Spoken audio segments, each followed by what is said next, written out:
সুপ্রিয় শিক্ষার্থীরা, এখন আমরা তোমাদের সাথে খুবই গুরুত্বপূর্ণ একটা টপিকস নিয়ে আলোচনা করব। সেটা হচ্ছে দেখো, পরমাণুর শক্তি স্তরে ইলেকট্রন বিন্যাস নিয়ে কথা বলবো। অর্থাৎ একটা পরমাণুর ভিতরে ইলেকট্রনগুলো কিভাবে সাজানো থাকে সেটা নিয়ে এখন আমরা বিস্তারিত কথাবার্তা বলবো। তাহলে দেখো, পরমাণুর শক্তি স্তরে ইলেকট্রন বিন্যাস এই বিষয়টা নিয়ে আমরা এখন বিস্তারিত আলোচনা করব। তো আমি তোমাদেরকে একদম বেসিক লেভেল থেকে কথাগুলো বলবো, সো তোমরা সুন্দরভাবে বিষয়টা বোঝার চেষ্টা করো। মনে করো আমি একটা এখানে পরমাণু নিলাম, এই ক্ষুদ্র একটা পরমাণু, তাই তো? এখন এই পরমাণুটাকে যদি আমরা জুম করি, তো জুম করলে আমি এরকম একটা কিছু পাবো। এটা একটা পরমাণু, এটা পরমাণু। তো এখন বিজ্ঞানী রাদারফোর্ড কি দেখছে বলো তো, যে পরমাণুর একটা কেন্দ্র আছে যার নাম কি দিয়েছে, নিউক্লিয়াস। তো নিউক্লিয়াসের মধ্যে প্রোটন থাকে আর নিউট্রন থাকে। তো প্রোটন ধনাত্মক চার্জ, এগুলো আমরা জানি, তাই না? এখন পরমাণুর বাইরের স্তরে এরকম অনেকগুলো স্তর থাকে। এই স্তরগুলোকে কি বলে বলো তো? আমরা যে রাদারফোর্ডের পরমাণু মডেল, বোরের পরমাণু মডেল থেকে শিখে আসছি, এগুলোকে বলে কক্ষপথ। কি বলে? কক্ষপথ। এরকম অনেকগুলো কক্ষপথ বা লেয়ার থাকে, তাই তো? তো এই লেয়ারগুলোর মধ্যে কে থাকে বলো তো?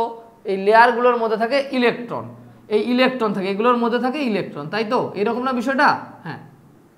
তো এখন একটা পরমাণুর ভিতরে ইলেকট্রনগুলো কিভাবে সাজানো আছে বা সাজানো থাকে সেটা নিয়েই কিন্তু এখন আমি বিস্তারিত আলোচনা করব। তাহলে একটা পরমাণুর ভিতরে যে অনেকগুলো কক্ষপথ আছে, এগুলোকে কি বলা হয় বলো তো? এগুলোর নাম আমরা জানি, এগুলোর নাম হচ্ছে কক্ষপথ, তাই তো? কক্ষপথ, অরবিট, অরবিট। এর নাম প্রধান কোয়ান্টাম সংখ্যা, প্রধান কোয়ান্টাম সংখ্যা। আগে বোঝার চেষ্টা করো, প্রধান কোয়ান্টাম সংখ্যা। একে আরেকটা নামে ডাকা যায় প্রধান শক্তি স্তর, প্রধান শক্তি স্তর। তারপরে ডাকা যায় হচ্ছে শেল নামে ডাকা যায়, শেল। তাহলে আমরা এই যে পরমাণুর ভিতরে নিউক্লিয়াস ছাড়া, এটা নিউক্লিয়াস, নিউক্লিয়াস ছাড়া বাকি যে স্তরগুলো আছে এটাকে কি কি নামে ডাকতে পারি বলো? একটাকে বলে কক্ষপথ, অরবিট, প্রধান কোয়ান্টাম সংখ্যা, প্রধান শক্তি স্তর, প্রধান শক্তি স্তর, অথবা শেল নামে কিন্তু আমরা ডাকতে পারি এই লেয়ারগুলোকে বা কক্ষপথগুলোকে। তো এখন একটা পরমাণুর ভিতরে কতগুলো লেয়ার থাকবে এগুলোকে নাম্বারিং করা একটা সিস্টেম আছে, বা কতগুলো কক্ষপথ আছে, বা কতগুলো অরবিট আছে, অথবা কতগুলো শক্তি স্তর আছে, সবগুলো কথা একই দাঁড়ায়। তো একটা পরমাণুর ভিতরে যে শক্তি স্তরগুলো আছে, এই স্তরগুলোকে এটাকে n=1, n=2, n=3, n=4 দ্বারা রিপ্রেজেন্ট করা হয়। অর্থাৎ একটা পরমাণুর ভিতরে কতগুলো স্তর আছে, শক্তির স্তর আছে, এই স্তরগুলোকে আমরা কি দ্বারা প্রকাশ করতে পারি? স্মল m দ্বারা, n দ্বারা। n=1 মানে প্রথম শক্তি স্তর, n=2 মানে দ্বিতীয় শক্তি স্তর, n=3 মানে তৃতীয় শক্তি স্তর, n=4 মানে চতুর্থ শক্তি স্তর। তো এগুলোকে আরও একটা নামে ডাকা যায়, সেটা হচ্ছে এটাকে বলা হয় k, l, m, n shell নামেও ডাকা যায়। তাহলে যেটা আমাদের k, ক্যাপিটাল k, এটা n=1, এটা k shell, l shell, m shell, n shell, অথবা n=1, n=2, n=3, n=4 নামে আমরা ডাকতে পারি, ঠিক আছে? তো এখন আমরা যদি একটু দেখি যে একতলায় আমরা কি বুঝলাম, যে একটা পরমাণুর ভিতরে অনেকগুলো কক্ষপথ বা অরবিট থাকে বা শক্তি স্তর থাকে, সেগুলোর নাম আমরা জানলাম, তাই তো? তো নামগুলো কি বলতো? একটাকে বললাম যে প্রথম শক্তি স্তর যেটা n=1, দ্বিতীয় শক্তি স্তর যেটা সেটা হচ্ছে n=2, তৃতীয় শক্তি স্তর যেটা n=3, চতুর্থ শক্তি স্তর যেটা সেটা n=4, কিন্তু তাই না? আমরা এই নাম ধরে জানলাম না, একটু ফাঁকা ফাঁকা করে লিখি। এটা হচ্ছে n=2, এটা হচ্ছে n=3, n=4। অর্থাৎ একটা পরমাণুর ভিতরে যে লেয়ারগুলো আছে বা কক্ষপথগুলোকে আছে বা স্তরগুলো আছে, এটাকে আমরা n=1, 2, 3, 4 নামে ডাকতে পারি, অথবা আরও একটা নামে ডাকতে পারি, সেটাকে শেল বলি। এটাকে k, এটা l, এটা m, এটা n বলতে পারি। অর্থাৎ আমি যেটাকে m শেল বলবো সেটাই কয় নম্বর স্তর? n=3 স্তর, তাই তো? এটা দাঁড়াচ্ছে। এখন এই শক্তি স্তরগুলোতে কতটা করে ইলেকট্রন বসবাস করতে পারে তার জন্য একটা সূত্র আছে। সেই সূত্রটা কি জানো? সেই সূত্রটাকে বলা হচ্ছে 2n² সূত্র, যেটা আমরা বোরের পরমাণু মডেল, রাদারফোর্ডের পরমাণু মডেল অনুসারে আমরা এগুলো শিখে আসছি। 2n²। তাহলে তুমি আমাকে বলো যে এই প্রথম শক্তি স্তরে কতটা ইলেকট্রন ধরবে, সেটা আমরা কিভাবে বের করতে পারবো? 2 × n²। n মানে কত? 1 এর উপর স্কোয়ার। তাহলে আমরা ইলেকট্রন সংখ্যা পাবো 2টা পাবো। তার মানে প্রথম স্তরে আমরা কয়টা ইলেকট্রন দিতে পারবো? সর্বোচ্চ 2টা ইলেকট্রন দিতে পারবো। তাহলে দ্বিতীয় শক্তি স্তরে n এর মান 2 না, এখানে 2 এর উপর স্কোয়ার, মানে ওই সূত্রতে ব্যবহার করতেছে। n এর মান 2 হইলে তাহলে এখানে 8টা ইলেকট্রন বসবে। অর্থাৎ দ্বিতীয় নম্বর যে স্তরটা আছে সেখানে সর্বোচ্চ আমি কয়টা ইলেকট্রন রাখতে পারবো বা থাকবে, বাস্তবে কয়টা ইলেকট্রন থাকবে? 8টা ইলেকট্রন থাকবে। n = যেটা 3, তাহলে এইখানে কয়টা ইলেকট্রন থাকবে বলো তো? 3 এর উপর স্কোয়ার, তাহলে সর্বোচ্চ এখানে 18টা ইলেকট্রন থাকবে। দেখো 3 × 3 = 9, 9 × 2 = কত? 18টা। তার মানে তৃতীয় শক্তি স্তরে আমার ইলেকট্রন কয়টা থাকবে? ইলেকট্রন থাকবে সর্বোচ্চ 18টা ইলেকট্রন থাকবে। আর চতুর্থ স্তরে ইলেকট্রন কয়টা থাকবে বলো তো? 4 × 16, 16 × 2 = 32, 32টা ইলেকট্রন থাকবে, 32। তার মানে কোন শক্তি স্তরে কতটা ইলেকট্রন থাকবে সেটা কোন সূত্র দ্বারা ঠিক করা যায়? 2n² সূত্র দ্বারা ঠিক করা যায়। তার মানে আমি এখানে বলতে পারি যে k শেল বা n = 1 স্তরে ইলেকট্রন থাকবে 2টা, l শেল বা n = 2 স্তরে ইলেকট্রন থাকবে 8টা, m বা তৃতীয় শক্তি স্তর যেটাকে বলছি n = 3 স্তরে ইলেকট্রন থাকবে 18টা। অর্থাৎ n শেল বা n = 4 স্তরে ইলেকট্রন থাকবে 32টা। তাহলে আমরা এটা বুঝতে পারলাম যে ম্যাক্সিমাম এতগুলো ইলেকট্রন এখানে রাখা যাবে। তো একটা পরমাণুর ভিতরে শুধু স্তরে থাকে ব্যাপারটা এমন না, স্তরের ভিতরে আবার স্তর থাকে। মনে করো একটা পরমাণুকে বিল্ডিং এর সাথে কম্পেয়ার করো, তো এরকম বিল্ডিং এর 1 তলা 2 তলা 3 তলা 4 তলা, মনে করো একটা পরমাণুর ভিতরে এগুলো অনেকগুলো ফ্লোর আছে। তো ফ্লোরের মধ্যে আবার রুম আছে না বলো তো? শুধু ফ্লোরের মধ্যে কি রুম আছে না? প্রত্যেকটা ফ্লোরে রুম আছে না? এই পরমাণুর ভিতরেও আমরা বুঝলাম যে 1 তলা বা 1 নাম্বার ফ্লোরে 2টা ইলেকট্রন থাকে, 2 নাম্বার ফ্লোরে 8টা ইলেকট্রন থাকে, 3 নাম্বার ফ্লোরে 18টা ইলেকট্রন থাকে, 4 নাম্বার ফ্লোরে 32টা ইলেকট্রন থাকে। তো এখন এই 4 নাম্বার ফ্লোরে গিয়ে আবার রুম আছে, কিন্তু কি আছে? রুম, যেটাকে আমরা উপস্তর বলতেছি। স্তরের ভিতরে স্তর, যার নাম কি? স্তর, উপস্তর। স্তরের ভিতরে স্তর, তার নাম কি বলো? উপস্তর। তাহলে ইলেকট্রনগুলো কোথায় আছে বলো তো? ইলেকট্রনগুলো আছে স্তরের ভিতরে, আরো এক ধাপ ভিতরে রুমের মধ্যে আছে, যেটাকে বলি আমরা উপস্তর। উপস্তরে তোমাদের বইয়ে বলা আছে যে উপস্তরের আরেকটা নাম হচ্ছে অরবিটাল। কি নাম? অরবিটাল, যেটাকে আমরা বলবো অরবিটাল বা উপস্তর। হ্যাঁ, আর এইটাকে বলবো অরবিট। কি বলবো? অরবিট। আমরা ফ্লোরগুলোকে বলবো অরবিট, ফ্লোরের ভিতরে যে রুমগুলো পাবো সেগুলোকে বলবো অরবিটাল। কি বলবো আমরা? অরবিটাল। ঠিক আছে। তো এখন দেখো আমরা যদি দেখি, একটু পরিষ্কার করে লিখি, দেখো তো এখন আমরা দেখব যে কোন ফ্লোরে কতটা রুম আছে বা কতটা উপস্তর আছে সেটা আমরা দেখব। কোন ফ্লোরে কতটা উপস্তর আছে সেটা নিয়ে আমরা বিস্তারিত কথাবার্তা বলবো। আচ্ছা, তো দেখো কোন স্তরে কতটা, কোন ফ্লোরে কতটা রুম আছে বা উপস্তর আছে সেটা আমরা দেখব কিভাবে। সেই সূত্রটা হচ্ছে আমাদের এল। এই উপস্তরকে এল দ্বারা প্রকাশ করা হয়। কি দ্বারা প্রকাশ করা হয়? এল দ্বারা প্রকাশ করা হয় উপস্তরকে। তো এল এর মানটা নির্ভর করবে 0 থেকে n-1 পর্যন্ত। সূত্রটা কি বলো? 0 থেকে n-1 পর্যন্ত। এই কথাটা একটু বুঝতে হবে, পর্যন্ত। তো আমি যদি বলি তোমাদেরকে, ঠান্ডা আমাদের একটু বোঝার চেষ্টা করো, যে আমি সাপোজ আমি 4 তলায় আছি, বললাম আমি হেলিকপ্টার দিয়ে 4 তলায় নামছি। এখন আমি দেখবো 4 তলায় রুম কয়টা, আগে বোঝার চেষ্টা করো আমার কথাগুলো। তো আমি হেলিকপ্টার দিয়ে এসে বিল্ডিং এর ছাদে 4 তলায় নামছি, তো এখন দেখবো যে 4 তলায় আসলে রুম কয়টা। তো দেখো তো স্টার্টিংটা হবে 0 দিয়ে, স্টার্টিংটা কি দিয়ে হবে? 0 দিয়ে, আর শেষ হবে n-1, তার মানে 4-1, তার মানে 3। বুঝতেছো? স্টার্টিংটা হলো 0 দিয়ে আর শেষটা হবে কত? n-1, অর্থাৎ 4-1, 3 না? এখন তোমরা আমাকে একটু বলবা যে 0 থেকে n-1 পর্যন্ত, তার মানে এর ভিতরে কয়টা পূর্ণ সংখ্যা আছে? 1, 2, 2টা পূর্ণ সংখ্যা নাই এর ভিতরে। 0 এবং 3 এর মাঝখানে কয়টা পূর্ণ সংখ্যা আছে? 3টা, 2টা। তার মানে হচ্ছে আমরা বলতে পারি যে 4 নাম্বার ফ্লোরে রুম কয়টা বলো তো? 4 নাম্বার ফ্লোর রুম কিন্তু এই 4টা রুম। কয়টা রুম? 4টা রুম। এটা 0, একটা 1, একটা 2, একটা 3। এখন আমি আস্তে করে সিঁড়ি দিয়ে 3 তলায় চলে আসলাম। এখন আমি 3 তলায় এসে দেখবো রুম কয়টা খুঁজবো। তো স্টার্টিংটা হবে 0 দিয়ে। স্টার্টিংটা কি দিয়ে হবে? যে 0 0 স্টার্টিং। শেষটা কি? n-1 অর্থাৎ 3-1, তার মানে শেষটা হচ্ছে 2। শেষটা কি বলো? 2। তার মানে তুমি যদি বলো 0 আর 2-র মাঝখানে কত আছে? একটা পূর্ণ সংখ্যা 1। 0 আর 2-র মাঝখানে একটা পূর্ণ সংখ্যা আছে, সেটা কত? 1। তাহলে 0 থেকে 2 পর্যন্ত, তার মানে 1টা এখানে চলে আসবে। আচ্ছা, আমি এবার সিঁড়ি দিয়ে আরেকটু নিচে নামলাম। তো নিচে 2 নাম্বার ফ্লোরে এসে বললাম রুম কয়টা? তখন স্টার্টিংটা হবে 0, শেষটা হবে 2-1, তার 1। তো 0 আর 1-এর মাঝখানে কোনো পূর্ণ সংখ্যা নাই। এখন আমি 1 নাম্বার ফ্লোরে আসি ভাইয়া। কয় নাম্বার ফ্লোরে আসি? 1 নাম্বার ফ্লোরে। নিচে চলে আসছি, উপর থেকে নিচে আসতেছি। তো আমি যদি 1 নাম্বার ফ্লোরে রুম কয়টা?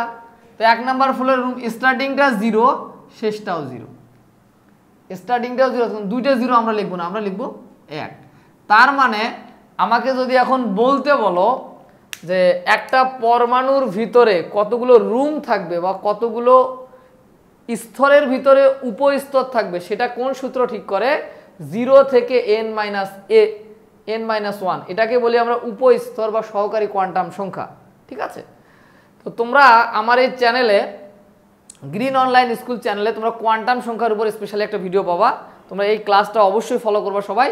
তো ওই ক্লাসটা করলে তোমাদের এই কনসেপ্টগুলো আরও ক্লিয়ার হবে। তার মানে এখন যদি আমি একটু সাজায়া বলি, আমি আস্তে করে একটা বিল্ডিংয়ে ঢুকলাম, এই একটা বিল্ডিংয়ে গেলাম, মনে করো এটা নিউক্লিয়াস, এটা 1 নাম্বার ফ্লোর।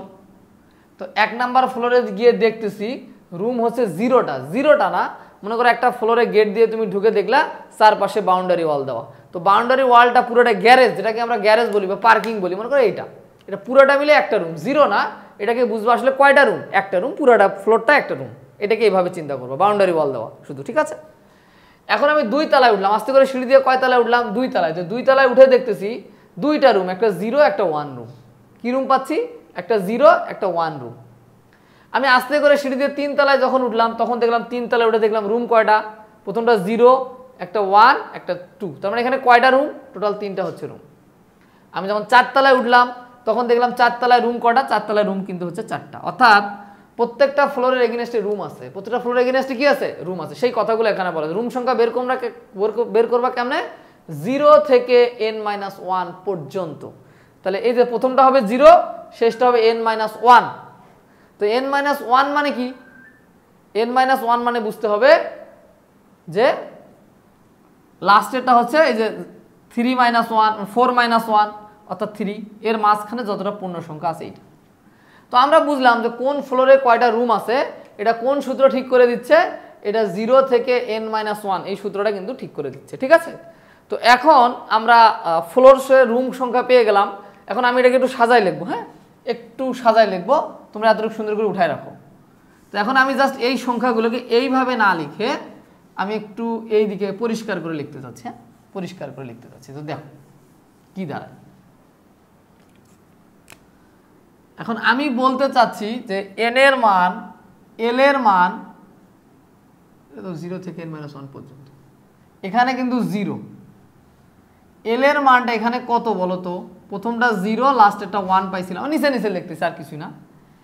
l = 3 তে কত আসতেছে বলো তো? 3 নাম্বার স্তরে 0, 1, 2 আমরা তাই পাইছিলাম, আমি নিচে নিচে লিখতেছি। আর n = 4 এ কত পাচ্ছিলাম? l এর মানটা পাচ্ছিলাম 0, 1, 2, 3, এরকম পাচ্ছিলাম, যেটাকে আমরা n স্তর বলতেছিলাম, n স্তর।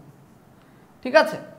তো এখন তোমরা একটু ঠান্ডা মাথায় যদি আমার কথাগুলো বোঝো, আমরা ওই দিকের লাইনগুলো না লিখে এইদিকে নিচে নিচে লিখছি কেন? একটু বোঝার সুবিধার জন্য। এখন ভাইয়া তুমি আমাকে একটু আস্তে করে বলো তো, যে আমি যখন এই রুমগুলোর এখন আমি নাম দিব, রুমগুলোর এখন কি দিব? আমি নাম দিব। তো এখন রুমগুলোর নাম দেওয়া যাবে এরকম।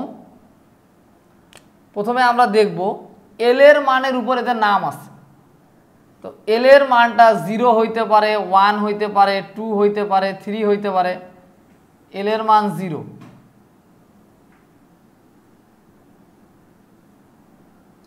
তো এদের নাম আছে কিরকম?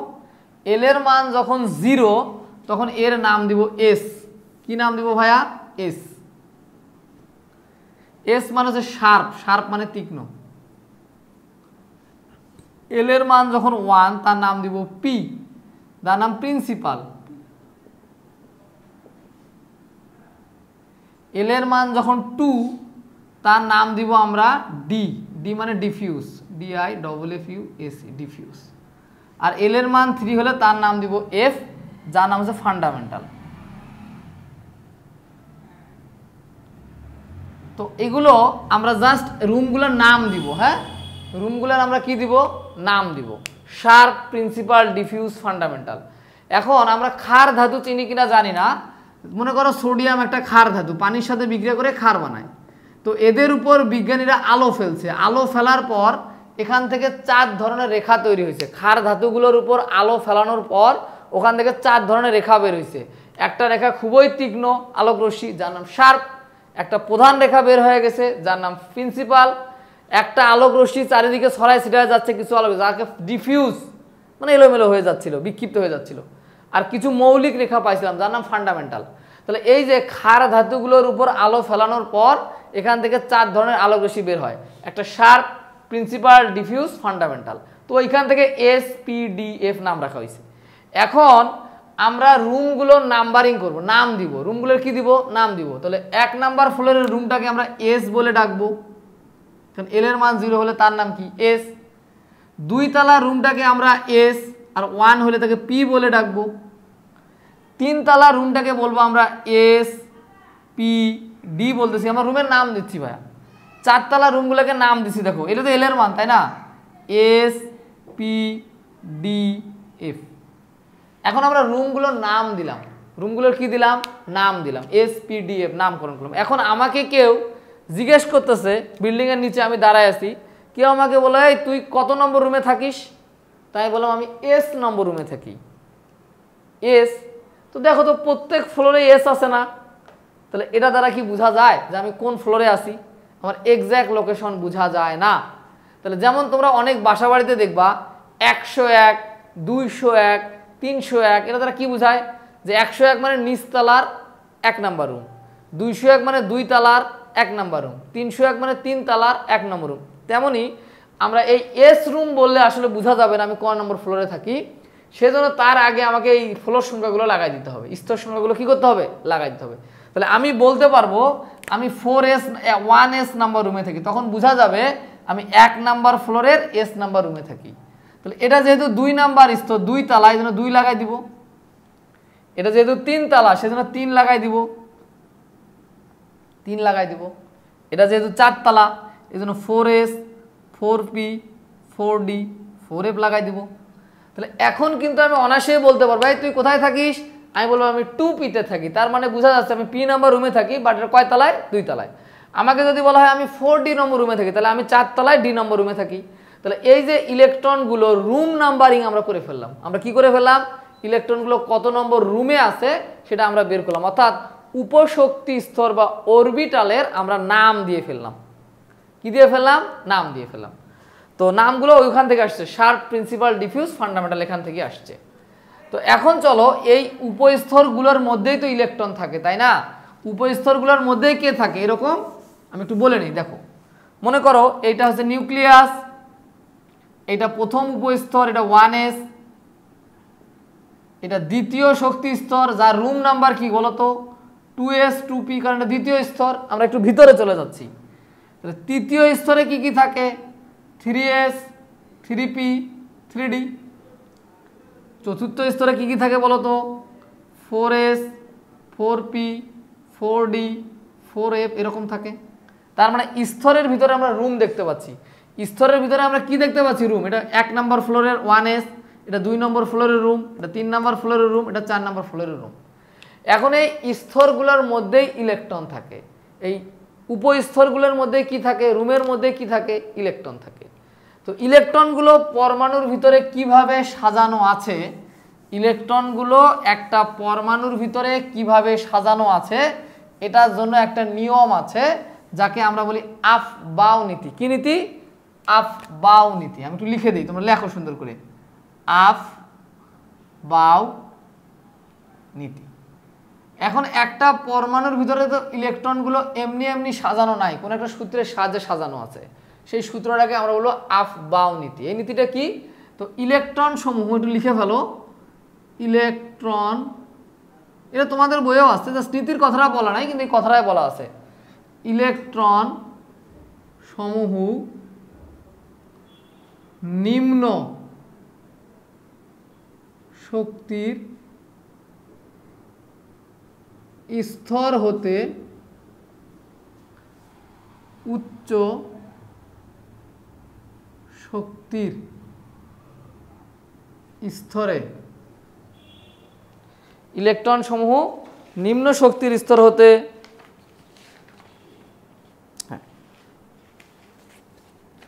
স্তরে প্রবেশ করে। ইলেকট্রন সমূহ নিম্ন শক্তির স্তর হতে উচ্চ শক্তির স্তরে প্রবেশ করে, প্রবেশ করে। ইহাই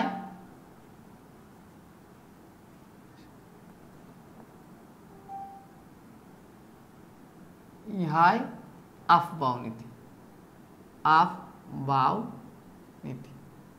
এটাকে সুন্দর করে লিখে রাখো তোমরা। হ্যাঁ, তার মানে এখানে কি দাঁড়াচ্ছে ভাই একটু বলো তো? একটা পরমাণুর ভিতরে যে আমরা ইলেকট্রনগুলো সাজাবো, একটা পরমাণুর ভিতরে আমরা যে ইলেকট্রনগুলো সাজাবো সেটা কোন নীতির উপরে সাজানো আছে? অলরেডি আছে, জাস্ট আমরা রুলের মাধ্যমে দেখতে যাচ্ছি সেটা কোন নীতির মাধ্যমে? আফবাউ নীতি অনুসারে। অর্থাৎ আমরা একটা পরমাণুর ভিতরে ইলেকট্রন যদি দেখি যে কিভাবে সাজানো আছে, তো ইলেকট্রন সমূহ নিম্ন শক্তির স্তর হতে উচ্চ শক্তির স্তরের দিকে সাজানো আছে। এখন তুমি যদি আমাকে বলো, দেখো এটা কিন্তু প্রথম স্তর, এইটা দ্বিতীয় স্তর, এটা তৃতীয় স্তর, এটা চতুর্থ স্তর দিয়ে কিন্তু সাজানো নাই। এটা কি দিয়ে সাজানো আছে? শক্তি দিয়ে। নিম্ন শক্তির স্তর, শক্তি, শক্তি, শক্তির কথাটা বের করতে হবে। তাহলে আমাকে যে কাকে আগে ইলেকট্রন দেওয়া আছে, কাকে পরে দেওয়া আছে, বা কাকে পরে দিতে হবে, সেটা কিন্তু ইলেকট্রন কিভাবে সাজাবো? শক্তি দিয়ে সাজাবো, স্তর দিয়ে না। কি দিয়ে? শক্তি দিয়ে।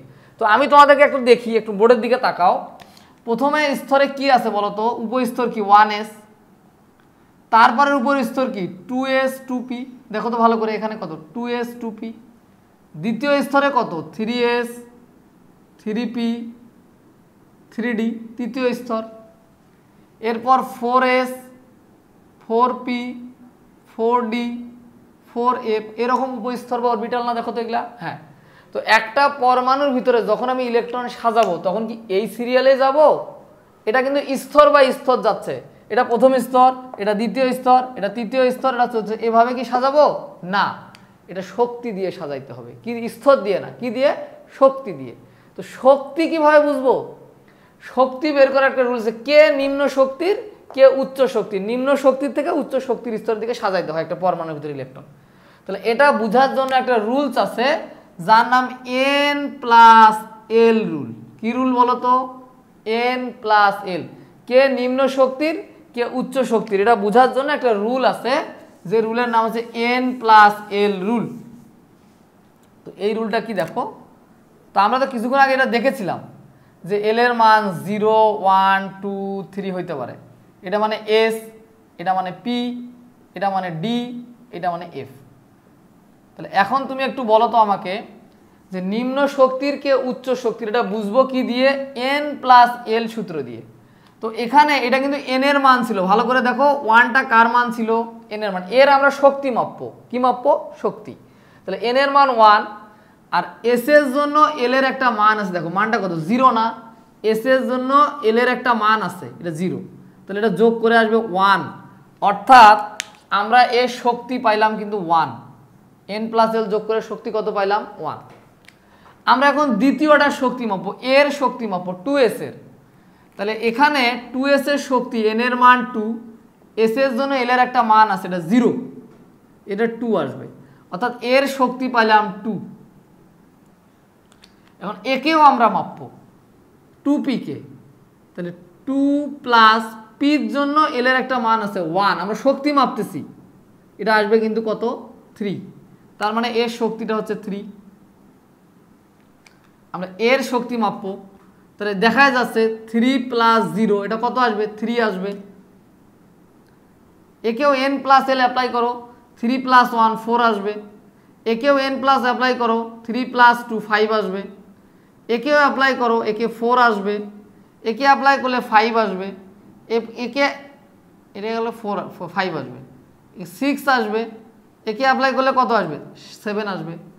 তো আমি বুঝাইতে চাইলাম আমরা শক্তি অনুসারে ইলেকট্রনগুলোকে সাজাবো, নিম্ন শক্তির স্তর থেকে কোন দিকে সাজাবো, উচ্চ শক্তির স্তর। সেটা কোন সূত্র দিয়ে, n+l সূত্র দিয়ে।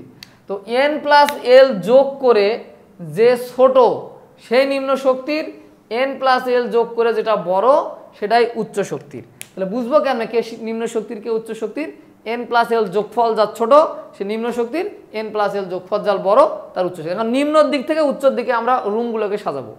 তাহলে প্রথমে আমি 1s দিব, 1s এটা নিম্ন শক্তির। আচ্ছা, এটা নিম্ন শক্তির। এরপরে দেখো এটা 2, তার চেয়ে একটু এটা বেশি শক্তির। আমরা তো জানি যে এই চিহ্নের ভিতরে যে থাকে সে শক্তিশালী বেশি হবে, তাই তো? আচ্ছা, এরপরে দেখো এটাও 3, এটাও 3, দুটো একই মান দিছে না? দেখো তো n+l যোগ করে একই মান দিছে না? n+l যোগ করে এটাও 3 পাইছি, n+l যোগ করে এটাও কত পাইছি 3। তাহলে কে নিম্ন শক্তির? n+l যোগ করে যদি একে মান দেয়, কথাটা মাথায় রাখো, n+l যোগ করে যদি একে মান দেয় তাহলে যেখানে n এর মান ছোট সেটা নিম্ন শক্তির। তাহলে এই যে n এর মান ছোট, দেখো 2, n এর মান 2, এখানে n এর মান কত 3, তাহলে এটা নিম্ন শক্তি। তাহলে এটাকে আগে দিতে হবে, এটা কম ছোট 2p, তারপরে আসবে 3s।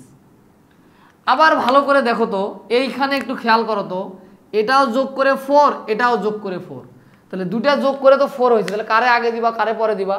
তাহলে আমরা এই যে n+l যোগ করে যদি একে মান দেয় তাহলে n এর মানটা যেখানে ছোট সেটাকে আগে দেবো, অর্থাৎ 3pটা আগে 4sটা পরে যাবে, এটা কম শক্তির। তাহলে আমরা সাজাচ্ছি, এরপরে 3p, তারপরে আসবে 4s। তারপরে দেখো এটাও 5, এটাও 5, তাই তো? এটাও 5, এটাও 5 না? তো এটাকে কিভাবে সাজাবো? এটাকে সাজাবো হচ্ছে আমরা এইভাবে। তাহলে n এর মান ছোট কোনটা? এটা হচ্ছে 3d, তারপরে দিব আমরা হচ্ছে 4p, এভাবে আমরা সাজাবো। তাহলে কি দাঁড়াচ্ছে বিষয়টা, যে ইলেকট্রন সমূহ একটা পরমাণুর ভিতরে নিম্ন শক্তির স্তর হতে কার দিকে সাজাইতে হবে, উচ্চ শক্তি। দেখো শক্তি দিয়ে সাজাচ্ছি এবার, কিন্তু এটাকে বলে আফবাউ নীতি। কি নীতি? ইলেকট্রন সমূহ নিম্ন শক্তির স্তর হতে উচ্চ শক্তির স্তরে প্রবেশ করবে, ইহাই আফবাউ নীতি। তাহলে নিম্নের দিক থেকে কার দিকে সাজাবো, উচ্চের দিকে সাজাচ্ছি। তো কি দিয়ে সাজাবো? সেটা n+l সূত্র দিয়ে সাজাবো। n+l যোগ করে যার মানটা ছোট ওটা নিম্ন শক্তির, n+l যোগ করে যেটা বড় এটা হচ্ছে উচ্চ শক্তির।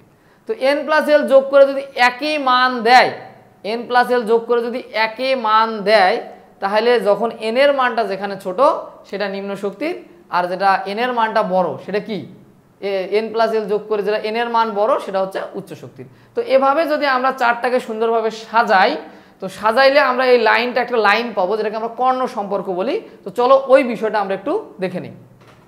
তো আমরা যদি প্রতিটা অরবিটালকে n+l রুল অ্যাপ্লাই করি তাহলে এরকম একটা সম্পর্ক আমরা দেখতে পাবো, ঠিক আছে?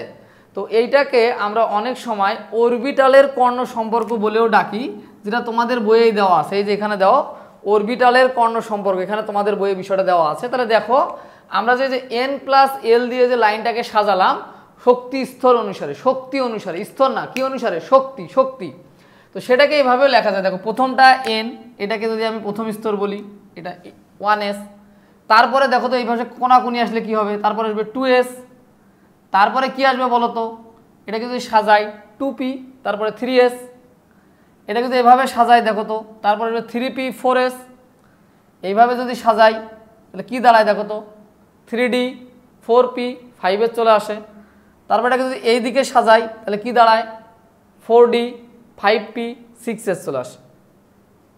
তারপর যদি এই দিকে সাজাই তাহলে কি দাঁড়ায় দেখো তো, 4f 5d 6p চলে আসে, 7s পর্যন্ত চলে আসে। তারপর এটাকে যদি এই দিকে সাজাই তাহলে কি দাঁড়ায় দেখো তো সুন্দরভাবে, তারপরে 5f 6d 7p 8s পর্যন্ত চলে আসে।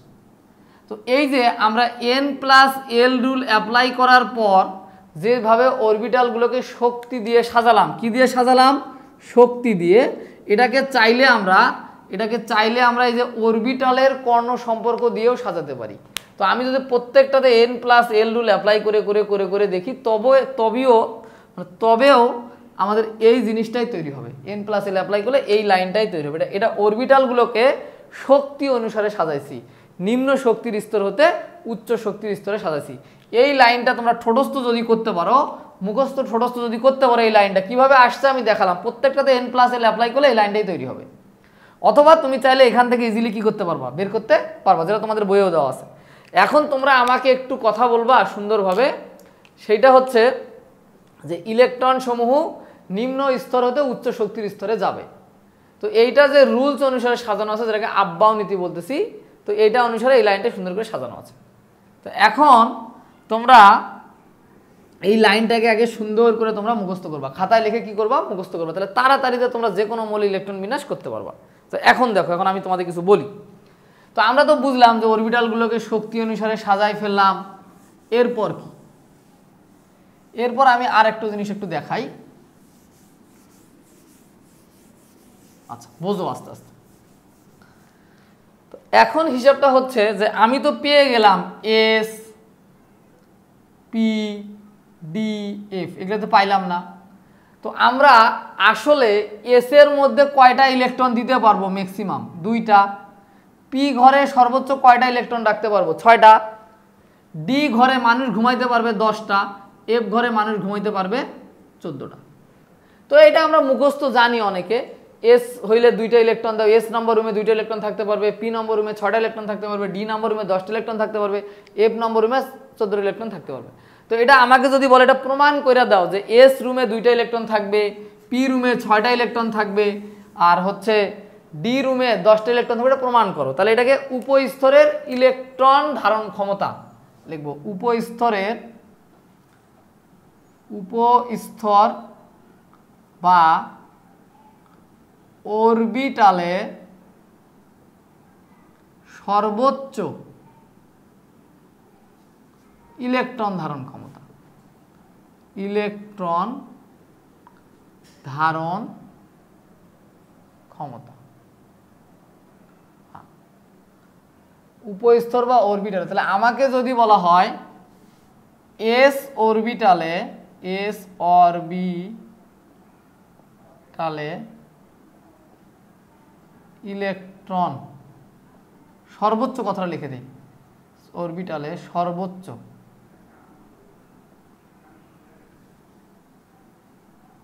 সর্বোচ্চ ইলেকট্রন ধারণ ক্ষমতা। তোমরা আগে আস্তে আস্তে বুঝবা। এটার সূত্র হচ্ছে 2 × 12+1, এই সূত্র। তাহলে এস এ কয়টা ইলেকট্রন থাকবে, এটা কোন সূত্র ঠিক করে দিবে, এটা 2 × 12+1, এই সূত্রটা ঠিক করে দিবে। এস অরবিটালে কয়টা, এস নাম্বার রুমে কয়টা মানুষ ঘুমাইতে পারবে, এটা ঠিক করে দিবে কোন সূত্র, এটা ঠিক করে দিবে 2 × 12+1, এই সূত্র। তাহলে এস এর জন্য এল এর একটা মান আছে, ভালো করে দেখবা। এল এর মান 0, 1, 2, 3। 0 হলে এস, 1 হলে পি, 2 হলে ডি, এফ হলে কত, 3। তো এটা কোন সূত্র ঠিক করে দিলে বলো, এটা সূত্র ঠিক 2 × 12+1, এই সূত্রটা ঠিক করে দিবে। তার মানে কি দাঁড়াচ্ছে এখন বলো তো, 2 × 2, এস এর জন্য এল এর মানটা কিন্তু 0+1। তো এটা দেখো ভালো করে, 2 × 0+1 ক্যালকুলেশন করলে 2 আসবে। তার মানে আমরা বলতে পারবো যে এস যেখানে, সেখানে আমরা কয়টা ইলেকট্রন দিতে পারবো, ম্যাক্সিমাম 2টা ইলেকট্রন দিতে পারবো। তো পক্ষান্তরে আমাকে যদি বলা হয় যে পি, এটা খাতায় উঠায় নাও, যে পি অরবিটালে কয়টা ইলেকট্রন ধরবে, পি অরবিটালে বা পি উপস্তরে, তাহলে আমি জাস্ট এইখানে চেঞ্জ করে ফেলবো পির জন্য। খাতায় সুন্দর করে উঠাবা তোমরা। 2 × 2, এল এর মানটা পির জন্য, এল এর একটা মান আছে 1, 1+1, দেখো এটা কত আসে, 2 × এটা 2 আর 1 কত, 3, তাহলে 3, তাহলে টোটাল 6টা ইলেকট্রন। তার মানে আমি যত জায়গায় পি পাবো সেখানে ম্যাক্সিমাম কয়টা ইলেকট্রন দিতে পারবো, 6টা ইলেকট্রন দিতে পারবো। এরপরে আমাকে যদি বলে ডি অরবিটালে কয়টা ইলেকট্রন থাকবে, ডি অরবিটালে, ডিতে কয়টা থাকবে, তাহলে এইখানে চেঞ্জ করব যে ডির জন্য এল এর মানটা 2, 2 × 2+1, এটা 4 আগে 5, তাহলে 2 × 5 আসবে। তাহলে ডি মানে 10টা ইলেকট্রন থাকতে পারবে। তার মানে ডি উপস্তর পাইলে বা অরবিটাল পাইলে আমরা কয়টা ইলেকট্রন দিতে পারবো, 10টা, ম্যাক্সিমাম 10টা ইলেকট্রন দিতে পারবো। তাহলে এফ এ কয়টা দিতে পারবো, দেখো এফ, তাহলে এখানে চেঞ্জ করে ফেলবো আমরা, এটা এফ এর কথা বলে দিই। এফ অরবিটালে লিখবা সুন্দর করে, প্রত্যেকটা আলাদা আলাদা করে তোমরা লিখবা। 2 2 ইন্টু 2 এফ, এফ মানে 3 প্লাস 1, 3 6 7, টোটাল 14টা ইলেকট্রন থাকবে। তার মানে আমরা সামারাইজ করতেছি যে এস পাইলে 2টা ইলেকট্রন দাও, পি পাইলে 6টা ইলেকট্রন দাও, ডি পাইলে 10টা ইলেকট্রন দাও, এফ পাইলে 14টা ইলেকট্রন দাও। এটা এখান থেকে চলে আসছে, এই সূত্রটা এখান থেকে চলে আসছে। ওকে, এখন আমরা আব্বাও নীতি অনুসারে পরমাণুর ভিতরে আমরা ইলেকট্রন বিন্যাস করব। আব্বাও নীতি অনুসারে আমরা পরমাণু কি করব? ইলেকট্রন বিন্যাস করব। তো আমরা বুঝে গেলাম, আমরা কর্ণ সম্পর্ক থেকে তো একটা লাইন আমরা পেয়ে গেলাম 1s 2s 2p 3s 3p 4s 3d 4p 5s। তো এইটার মাধ্যমে আমরা 118টা মৌলের কি করতে পারবো? ইলেকট্রন বিন্যাস করতে পারবো। তো চলো এখন আমরা প্রত্যেকটা মৌলের আলাদা আলাদাভাবে সুন্দরভাবে কিভাবে ইলেকট্রন বিন্যাস করতে হয় সেটা নিয়ে বিস্তারিত আলোচনা করব। শিক্ষার্থী বন্ধুরা, এখন আমরা তোমাদের সাথে তোমাদের আব্বাও নীতি ব্যবহার করে মৌলের ইলেকট্রন বিন্যাস কিভাবে করতে হয় সেটা নিয়ে আলাপ করব। তো এতক্ষণ পর্যন্ত আমরা আব্বাও নীতি, উপস্তরের ইলেকট্রন বিন্যাস এগুলো নিয়ে বিস্তারিত কথাবার্তা বলেছি। এখন আমরা আব্বাও নীতিকে ব্যবহার করে কিভাবে মৌলের ইলেকট্রন বিন্যাস নির্ণয় করতে হয় সেটা দেখব। তো দেখো, আমরা যদি হাইড্রোজেনের ইলেকট্রন বিন্যাস করতে চাই, তো হাইড্রোজেনের পারমাণবিক সংখ্যা কত বলো তো? 1 না? হাইড্রোজেনের পারমাণবিক সংখ্যা কত? 1। তো এই 1কে ব্যবহার করে আমরা এখন ইলেকট্রন বিন্যাস করব। তো হাইড্রোজেনের আমি এখানে সাইডে লিখে দিছি 1, এই 1 ব্যবহার করে আমরা ইলেকট্রন বিন্যাস করব। তাহলে আব্বাও নীতি অনুসারে লিখবো আমরা সব সময়। তাহলে প্রথমে 1s1, এখানে সর্বোচ্চ ধরবে কয়টা? 2টা, কিন্তু ইলেকট্রন আছে কয়টা এর গায়ের মধ্যে? একটা, এজন্য 1s1 দিব আমরা, তাই তো? আমরা জানি কি পরমাণুর ভিতরে যতটা ইলেকট্রন থাকে ততটাই প্রোটন থাকে। তাহলে পারমাণবিক সংখ্যা মানে কিন্তু প্রোটন সংখ্যা। এই পারমাণবিক সংখ্যা মানে কি সংখ্যা? প্রোটন সংখ্যা। প্রোটনের সমান সংখ্যক ইলেকট্রন থাকে বিধায় আমরা ইলেকট্রন বিন্যাস করার সময় কিন্তু পারমাণবিক সংখ্যাটা ব্যবহার করি, ঠিক আছে? তো প্রোটন ইলেকট্রন সমান, এই জন্য প্রোটন সংখ্যা জানলে অটোমেটিক আমরা ইলেকট্রন সংখ্যা দিয়ে ইলেকট্রন বিন্যাস করতে পারি। কারণ হিলিয়ামের ইলেকট্রন বিন্যাস কি হবে? হিলিয়ামের ইলেকট্রন 2 না? তাহলে কত হবে এটা? 1s2 হবে কিন্তু, তাই না? এস এর সর্বোচ্চ কয়টা ইলেকট্রন থাকতে পারে? 2টা। এখন লিথিয়ামের যদি ইলেকট্রন বিন্যাস করতে পারে, লিথিয়াম এটা কিন্তু 3 হবে, 3। তাহলে কি দাঁড়াবে বলো তো? আব্বাও নীতিতে কি? 1s, তারপর সূত্রটা কি? 2s। তাহলে এটাতে 2টা দিবা আর একটা দিবা, তাহলেই হয়ে গেল। তারপরে বেরিলিয়ামের 4, বেরিলিয়ামের কত বলো তো? 4 না? 4। তো এটা কিভাবে করব আমরা? আব্বাও নীতি 1s 2s 2p, এই যে 2 2, এটা 2টা দিলেই হয়ে যাচ্ছে। বোরন কিন্তু 5, বোরনের পারমাণবিক সংখ্যা 5, তাহলে বোরনের ইলেকট্রন বিন্যাস কি হবে? 1s 2s 2p, এই যে 2টা দিলাম, 2টা, 4টা, s মানে তো 2টা, তাই না? p তে দিলাম একটা, শেষ, 5টা। কার্বন কিন্তু 6, কি দাঁড়াবে এটা বলো তো? কি হবে? 1s 2s 2p। তাহলে প্রথমে 2টা দিব, এসে 2টা, তারপরে স্তরে 2টা, তারপর 4টা চলে গেল, আরো কয়টা আছে? 2টা। নাইট্রোজেনের কিন্তু 7, তাই না? নাইট্রোজেনের কত বলো তো? 7। তাহলে এটা কি হবে? 1s 2s 2p, 2 2 4 আর 3 7। তাহলে অক্সিজেনের কত বলো তো? অক্সিজেন 8 না? তাহলে 8 কিভাবে করবা? 8, তাহলে আব্বাও নীতি অনুসারে লিখবা 1s 2s 2p, 2 2 4 আর এই যে 4। পিতে সর্বোচ্চ কয়টা দিতে পারবো? 6টা। অক্সিজেন 8, তারপরে ফ্লোরিন কিন্তু 9, তাই না? ফ্লোরিন কত বলো তো? 9। এভাবে সবগুলোই তোমরা করতে পারবা। 1s 2s 2p, তাহলে 9 কি? 2 2 4 আর এখানে কিন্তু হচ্ছে 5, পিতে সর্বোচ্চ 6টা ধরতে পারবে। নিয়নের কত? 10 না? নিয়নের পারমাণবিক সংখ্যা কত? 10। তাহলে 1s 2s 2p। তো দেখো টোটাল হচ্ছে 2 4 আর 6, পিতে সর্বোচ্চ কয়টা ধরবে? 6টা। পিতে সর্বোচ্চ কয়টা ধরে বলো তো? পিতে সর্বোচ্চ 6টা, তো 10 পর্যন্ত হয়ে গেল। সোডিয়ামের 11, তোমরা নিজেরা সবগুলোই প্র্যাকটিস করো, আমি কয়েকটা দেখাচ্ছি জাস্ট। সোডিয়ামের 11, তাহলে কি আব্বাও নীতি অনুসারে কি হবে? 1s 2s 2p 3s। আমরা আব্বাও নীতি অনুসারে চলতেছি। তো 2 s মানে 2টা, p মানে 6টা, তাই না? 6টা ইলেকট্রন দিব। তাহলে এখানে গেল 6টা, তাহলে 10টা, এই যে এটা। আমাকে যদি ম্যাগনেসিয়ামের ইলেকট্রন বিন্যাস করে, ম্যাগনেসিয়াম কিন্তু 12, হ্যাঁ ম্যাগনেসিয়াম কত বলো 12, তাহলে 12টা কিভাবে আসবে, আপ বাউ নীতি অনুসারে লিখবো 1s 2s 2p 3s 2 4 6 10 আর 2 12। অ্যালুমিনিয়ামের কত আসবে, অ্যালুমিনিয়াম কিন্তু 13, তাহলে কিভাবে করব আমরা 1s 2s 2p 3s 2 2 4 4 আর 6 কত 10 12, এই যে 3p একটা আসবে। তো এরকম অ্যালুমিনিয়াম, সিলিকন, ফসফরাস তোমরা প্রত্যেকটাই করতে পারবা, তাই না? আমি নর্মালি তোমাকে ক্লোরিন দেখাচ্ছি, ক্লোরিন কিন্তু 17, তোমরা সবগুলোই প্র্যাকটিস করবা নিজেরা 17। তাহলে কি আসবে, আগে আপ বাউ নীতি অনুসারে লিখবা 1s 2s 2p 3s 3p, up বাউ নীতি অনুসারে লিখতে হবে, তাই তো? তাহলে 2 2 4 17টা দেবো, 6 10 চলে গেল, দেখো 10 10 আর 2 12, 12 আর 5 17। তাহলে আমরা ক্লোরিনের ইলেকট্রন বিন্যাস কিন্তু আমরা করতে পারলাম। এখন আর্গনের 18। এখন পটাশিয়াম এটা দেখাবো, এগুলো সুন্দর করে তোমরা উঠায় রাখো, আমি পটাশিয়ামের ইলেকট্রন বিন্যাসটা একটু দেখাবো সুন্দর করে। হ্যাঁ, এই রিলেটেড একটা কোশ্চেনও আমরা সলভ করবো, এটা সুন্দর করে উঠাবা। আমি পটাশিয়াম 19 এটা দেখাবো, দেখো তোমরা পটাশিয়ামের ইলেকট্রন বিন্যাস করতে হবে আমাদের, পটাশিয়াম 19। আগে ভালো করে দেখো, পটাশিয়াম পটাশিয়াম কিন্তু 19, তাই না? তাহলে কি 1s 2s 2p 3s 3p 4s 3d। আচ্ছা, এটা আপ বাউ নীতি অনুসারে লিখছি আমি আপ বাউ নীতি অনুসারে লিখছি। তাহলে দেখো 2 2 4 6, টোটাল ইলেকট্রন গেল কিন্তু 10টা, 2 এ 12টা, আচ্ছা 18টা। এখন আর আমার হাতে ইলেকট্রন কয়টা থাকে, একটা। 18টা তো অলরেডি দিয়ে ফেলছি, একটা ইলেকট্রন আছে না, সেটা কিন্তু এইখানে দিব, এইটা দিব, এটা সঠিক ইলেকট্রন বিন্যাস এইটা।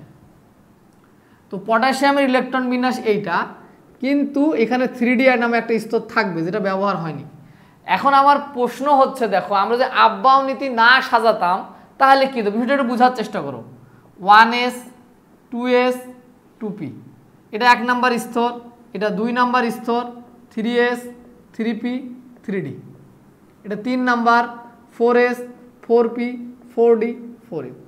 তাহলে আমরা যদি আপ বাউ নীতি অনুসারে না সাজাতাম, শুধু আকার আকারে সাজাইতাম, স্তর আকারে, এটা প্রথম স্তর, এটা দ্বিতীয় স্তর, এটা তৃতীয় স্তর, এটা চতুর্থ স্তর, যদি আমরা শক্তি অনুসারে না সাজাইতাম তাহলে আমাদের পটাশিয়ামের এখান থেকে কিন্তু 18টা ইলেকট্রন হয়ে গেছে। তুমি ভালো করে দেখো 2 6 2 6, এখান থেকে কিন্তু 18টা ইলেকট্রন হয়ে গেছে। যদি আমরা স্তর আকারে সাজাইতাম, আপ বাউ নীতি না মানতাম, তাহলে ইলেকট্রনটা 19 নাম্বার ইলেকট্রন কিন্তু এখানে চলে আসতো। কিন্তু আপ বাউ নীতি অনুসারে আমরা জানি যে ইলেকট্রন শক্তি অনুসারে পরমাণুর ভিতরে, ইলেকট্রন স্তর অনুসারে সাজানো নাই, ইলেকট্রন আছে কি অনুসারে, শক্তি অনুসারে। তো আমরা যদি দেখি যে পটাশিয়ামের লাস্ট ইলেকট্রনটা আমরা তো জানি, তাই না, যে 3d তুলনায় 4s, এটাতেও যদি n + l অ্যাপ্লাই করো, এটাতেও n + l অ্যাপ্লাই করো, তাহলে দেখো 3 + 2 এটা আসবে 5, এটা আসবে 4 + 0 এটা আসবে 4। তাহলে পটাশিয়ামের আমরা আপ বাউ নীতি অনুসারে কি জানি, ইলেকট্রন সমূহ নিম্ন শক্তির স্তরে তো উচ্চ শক্তির স্তরে যাবে, অর্থাৎ 3d এর চেয়ে 4s কিন্তু নিম্ন শক্তির। এই 3d এর চেয়ে 4s কি শক্তির, নিম্ন শক্তির। এই জন্য পরমাণুর ভিতরে ইলেকট্রনগুলো স্তর আকারে সাজানো নাই, কি আকারে সাজানো আছে, শক্তি অনুসারে সাজানো আছে।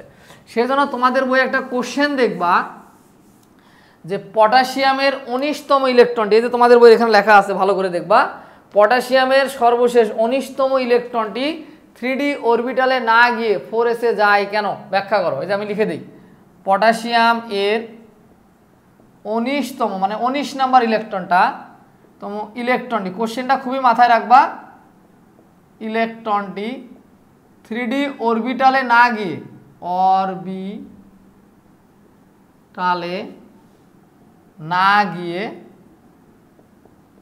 4s এ যায় কেন, এই কথাটা আমি ব্যাখ্যা করার চেষ্টা করতেছি এতক্ষণ ধরে। কেন, কারণ আমার যদি স্তর অনুসারে সাজানো, তাহলে এখানে 3d থাকতো, এখানে আসতো।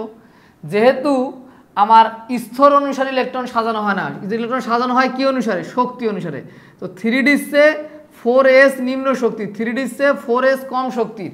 এই জন্য ইলেকট্রন সমূহ নিম্ন শক্তির স্তরে কোন দিকে যাবে? উচ্চ শক্তির স্তরে যাবে।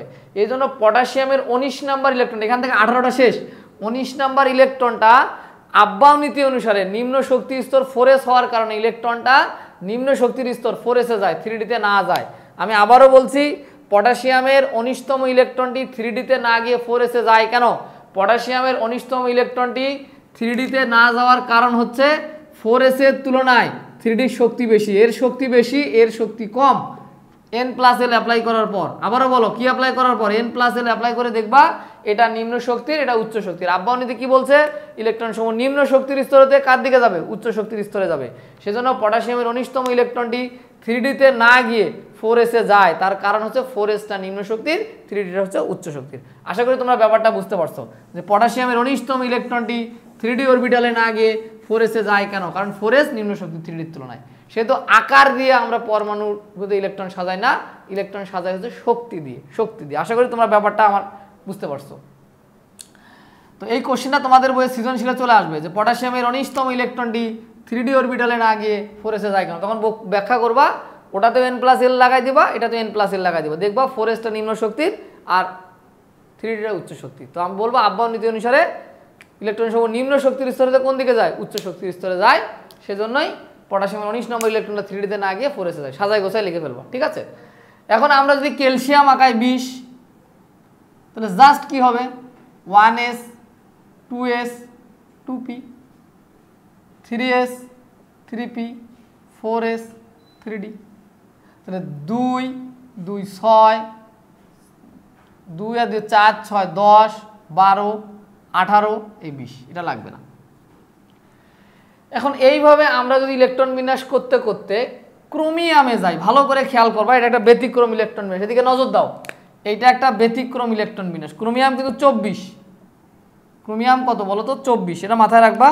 এটা একটা ব্যতিক্রম মৌলের ইলেকট্রন বিন্যাস, ক্রোমিয়াম 24, এটা আমরা করবো সুন্দর, এটা পরীক্ষাতে আসবে। তো দেখো 1s আব্বাও নীতি অনুসারে লিখবা 2s 2p 3s 3p 4s 3d। আমি কিন্তু আব্বাও নীতি অনুসারে লিখলাম। এখন 24, তাহলে প্রথমে 2, তারপরে 2, তারপরে 6, 10টা 12টা 18টা 20টা চলে এসেছে, হাতে আছে কটা? 24টা। এই 4 যাবে এখানে, আব্বাও নীতি অনুসারে সাজাচ্ছে। কিন্তু বাস্তবে দেখবা ডির ক্ষেত্রে ডিতে আমরা ম্যাক্সিমাম ইলেকট্রন ধরে কয়টা বলো তো? 10টা না? এটাকে বলি ডির ফুলফিল কন্ডিশন। ফুলফিল এটা ফুলফিল। আর ডিতে যদি অর্ধেক থাকে এটাকে বলি আমরা হাফ ফিল বলি। তাহলে ডিতে 10টার মধ্যে 10টা থাকার নাম যদি ফুলফিল হয়, ডিতে অর্ধেক থাকার নাম কি? Half feel. তো ডি সব সময় চায় হাফ ফিল বা ফুলফিল করতে। কি চায়? হাফ ফিল বা ফুলফিল করতে। তাহলে সেই কারণে ডিতে যদি কখনো 4টা ইলেকট্রন দেখো, তাহলে সেটা 5টা বানাই দিবা। সেটা পরমাণুর ক্ষেত্রে। কার ক্ষেত্রে বলো? পরমাণুর ক্ষেত্রে, আয়নের ক্ষেত্রে না, এটা আমি আর পরে আলাপ করব।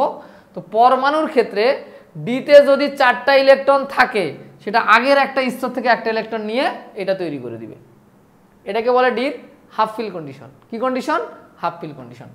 তেমনিভাবে আমরা যদি কপার দেখি, কপার কিন্তু 29, এটাও কিন্তু একটা ব্যতিক্রম। হ্যাঁ, খুব ভালো করে খেয়াল করবে, এই দুটো পরীক্ষাতে আসবে যে কপার ইলেকট্রন বিন্যাস দেখাও বা ক্রোমিয়ামের ইলেকট্রন বিন্যাস দেখাও, তাহলে কি হবে দেখো। 1s 2s 2p 3s 3p 4s 3d। তো এই যে 2 2 6 2 6, এটা 18 চলে গেছে। এই যে 20, এখানে হয় 19 29। তাহলে একটা কথা বললাম যে ডিতে দেখো 9 আছে, এই 9কে আমরা 10 বানাবো। 9কে কি বানাবো? 10। তাহলে একটা ইলেকট্রন নিব কোত্থেকে? আগের স্তর থেকে নিয়ে নিব, এই যে 1 বানাবো। তো এখন আমার প্রশ্ন হচ্ছে, এইটা আপনি কখন করবেন? এই কাজটা আপনি কখন করবেন? এই কাজটা করব ডিতে যদি কখনো 4টা থাকে, সেটাকে আমরা 5টা বানাবো। আর ডিতে যখন 9টা ইলেকট্রন আসবে স্বাভাবিকভাবে, সেটাকে আমরা 10টা বানাবো। এই যে 4টাকে 5টা বানানোর নাম হাফ ফিল, 9টাকে 10টা বানানোর নাম কি? ফুলফিল। তো ডি সবসময় হাফ ফিল বা ফুলফিল রাখতে চায়। এই জন্যই ক্রোমিয়াম এবং কপার এই দুটো খুব ভালো করে মাথায় রাখবা। ক্রোমিয়াম এবং কপার ইলেকট্রন বিন্যাস দেখাও, তখন এই জিনিসটা মাথায় রাখবা যে তোমাদের বইয়ে এটা সুন্দর করে সাজায় লেখা আছে, 4টা পরে 3টা আগে, বাট তোমরা এইভাবে লিখলেও কোনো সমস্যা হবে না, ঠিক আছে। তো পটাশিয়ামের ক্ষেত্রে তো দেখলামই আমরা যে 3D চেয়ে 4s এ যায় কেন, এখানে একটা কোশ্চেন আছে, আর এখানে হচ্ছে এই দুটো ইলেকট্রন বিন্যাসের ব্যতিক্রম, কারণ ডিকে হাফ ফিল অথবা ফুলফিল করতে হয়। কখন হাফ ফিল বা ফুলফিল করবা? পরমাণুর ক্ষেত্রে হাফ ফিল, আয়নের ক্ষেত্রে না, পরমাণুর ক্ষেত্রে। অর্থাৎ যখন ডিতে 4টা চলে আসবে ওটাকে 5টা বানাইতে হবে, ডিতে যখন আমাদের 9টা চলে আসবে সেটাকে কত বানাইতে হবে? 10টা বানাইতে হবে। তো এটাই ছিল। এখন জিঙ্ক যদি আমরা করে ফেলি, জিঙ্কে কোনো ব্যতিক্রম নাই, 30। এটা তোমাদের জন্য HW দিয়ে দিলাম, যেটা তোমরা নিজেরা করবা। তো এখন কথা হচ্ছে আমি তোমাদেরকে পরমাণুর ইলেকট্রন বিন্যাসের যে নীতিটা ছিল বা শক্তি স্তরের ইলেকট্রন বিন্যাস, সেটা নিয়ে একটা বেসিক আইডিয়া দেওয়ার চেষ্টা করেছি। তো আশা করি তোমরা এই বিষয়টা সুন্দরভাবে বুঝতে পেরেছো।